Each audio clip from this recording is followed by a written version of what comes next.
All right, time for the town meeting talk show. I haven't done one of these in a while. Things simmered down after the, winter down with the sickness, you-know-what. And this, of course, is an on-demand program, and for better or for worse, there hasn't been much demand. But today, we are going to use this program for a diversion.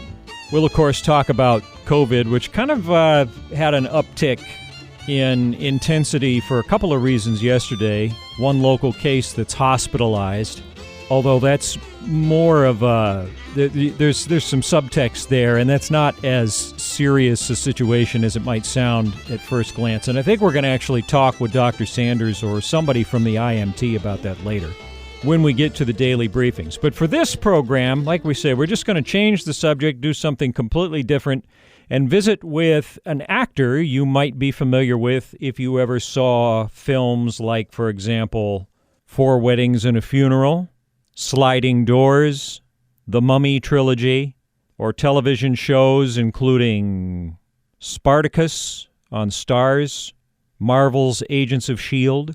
His name is John Hannah, and most importantly, he's a Scot. And I had a chance to visit with him about a new show he's in that's coming up on NBC here called Transplant. And the show focuses on a Syrian doctor who moves to Canada, wants to be able to continue being a doctor apparently, but would have to redo all his medical training. But circumstances conspire to advance his opportunities. And John Hannah plays the chief of emergency medicine at the hospital that is featured in this series. Again, it's called Transplant, and it's an NBC program. So I was fortunate to get a chance to visit with him a little bit, as I am with anybody of Scottish descent. We had a quick chat a few days ago, and we'll share that with you now on the Town Meeting program, which is brought to you, by the way, by Cordova Wireless Communications, your local cell phone and wireless data provider, which provides your local talk show. So again, we'll set COVID matters aside for just a moment and enjoy visiting with someone from out of town who's an interesting fellow to listen to. A brief chat, 8-9 minutes, with John Hannah on the Town Meeting program.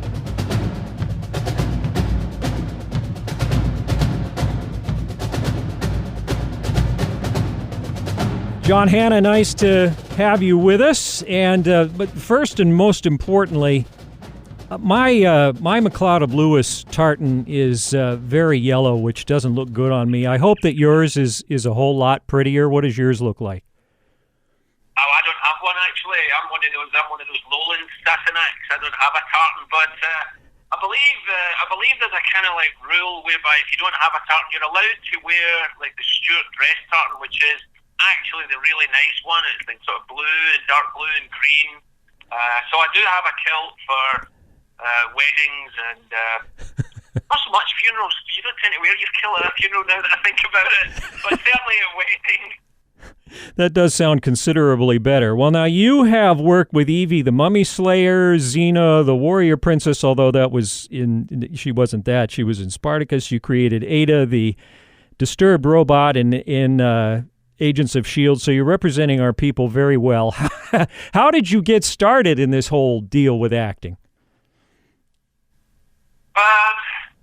It's kind of an odd one, I don't have a great story. It's something that you kind of fall into, I think. My parents weren't actors. I wasn't going to the theatre from the age of 5, dreaming of being on stage with Olivier. I went to drama school for 3 years, like performing school, simply because I didn't have any qualifications to do anything else.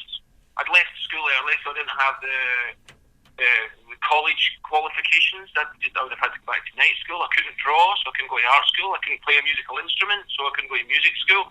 And as an actor, all you had to do was audition, and I just thought, well, how many people are going to want to be an actor this year? There can't be that many. I'm sure I'll get in. So I blindly auditioned. I blindly got in. I spent a year kind of being a student, and then we were doing a check-off in drama school. And we had a great teacher in Chekhov, and we improvised for 10 weeks. We improvised our way towards the script, and that kind of changed a lot for me when I realised that someone from my background had a very valid and legitimate reason for being on stage.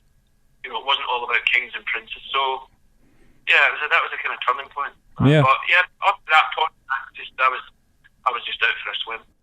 Well, you've gotten to do a fair amount in both TV and movies. Do you have kind of a favorite role that stands out in your work up to now? I did enjoy Spartacus, I have to say. It was just so different from anything I'd done. It was so different from anything I'd seen.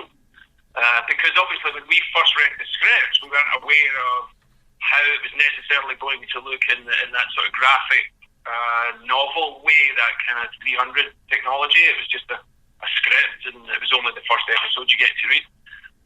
So I really, really enjoyed the way that developed. I really enjoyed playing that character. It was,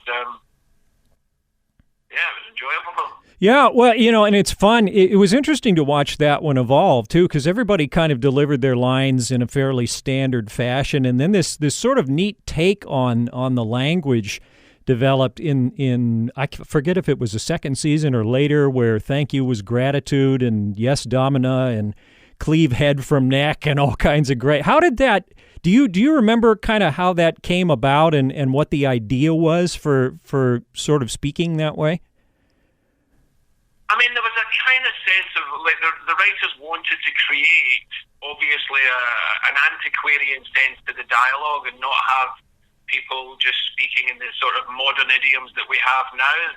So there was a very deliberate way of referring to each other in terms of the status within society. But there was also the main thing, which I think was really clever, was that all the profanity was pre-Christian. And if you think about profanity now, it's sort of all based on some sort of religious idiom. So they had to kind of be creative in a pre-Christian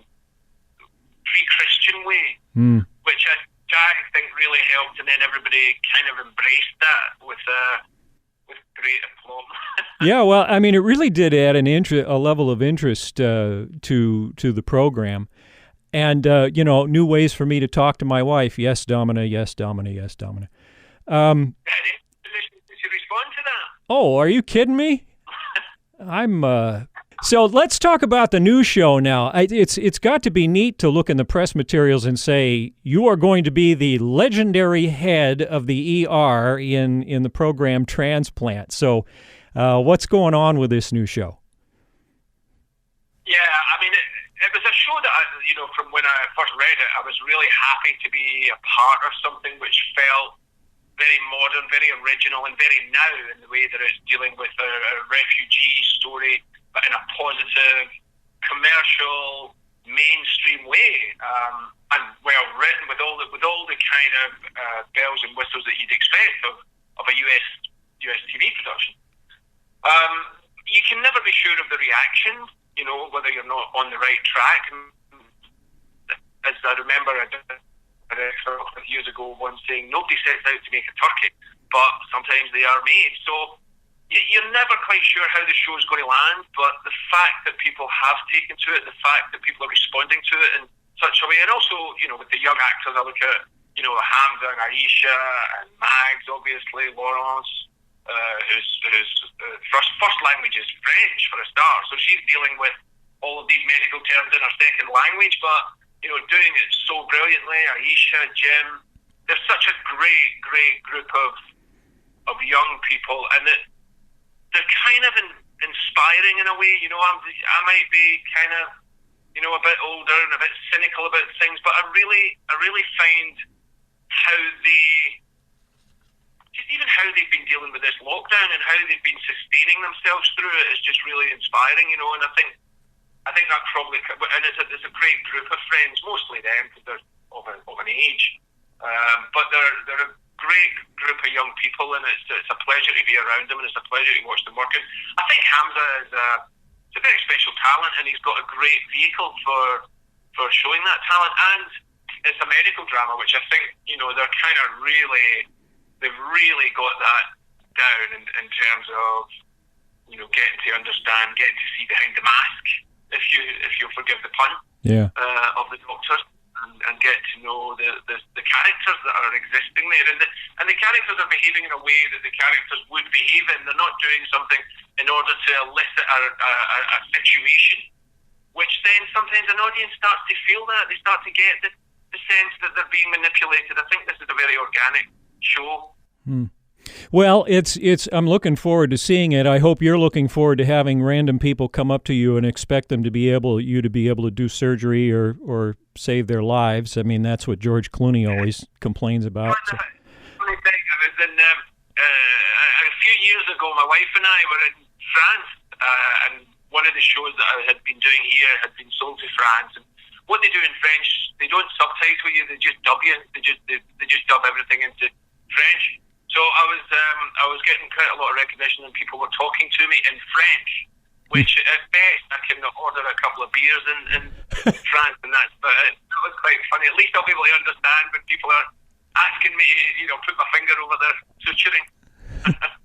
Well, John Hanna, we're at the end of our time slot. I know you're a busy man with lots of stations around the country to talk to you. Thanks for spending a little time with us here today. No, I'd love to. I mean, as I say, we spent months making the show. I'm just glad people are really liking it, and I'm very happy to help, get that out there.